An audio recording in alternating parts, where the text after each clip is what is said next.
Les aménagements proposés par l'Éducation nationale pour faire face aux troubles de l'apprentissage aux élèves qui ont un TSA ou un TDAH sont très clairement insuffisants. C'en est même scandaleux. On va commencer par quelque chose qui fâche. À la fin de l'année de 3e, on a le brevet. Quels sont les deux seuls aménagements qui sont proposés à ces élèves-là pour le brevet? Un tiers-temps et une reformulation des questions. Si la reformulation des consignes peut être pertinente, eh bien le tiers-temps, lui, n'est absolument jamais utilisé par les élèves. Ou alors de manière peu efficace. C'est normal, en classe, durant toute leur scolarité, ils n'ont jamais utilisé ce tiers-temps à bon escient parce qu'il n'avait pas été mis en place. C'est très difficile de faire un contrôle, par exemple, d'1 heure et d'avoir un tiers-temps en plus pour les élèves.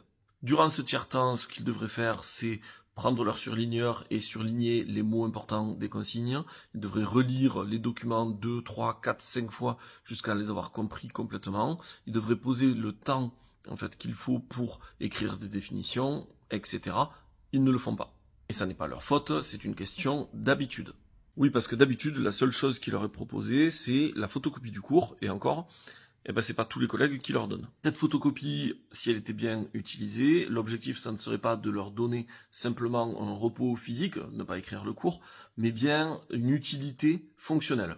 Cette utilité fonctionnelle, c'est de surligner en classe les mots les plus importants du cours et surtout de repérer les verbes des consignes et les mots importants des consignes.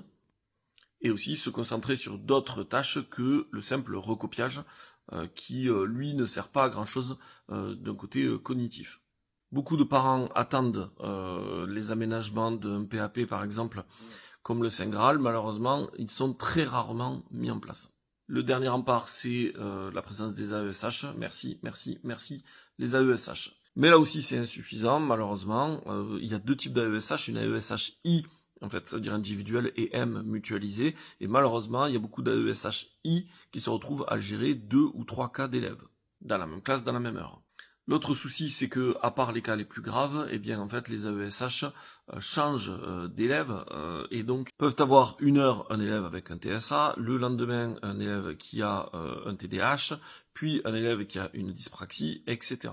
Et encore, tous les aménagements ne sont pas mis en place par l'ensemble de la communauté éducative. Parce que la vie scolaire aussi, vous devez différencier dans la cour. C'est pas seulement en classe qu'on doit différencier. Bref, au niveau des aménagements, on n'y est pas du tout.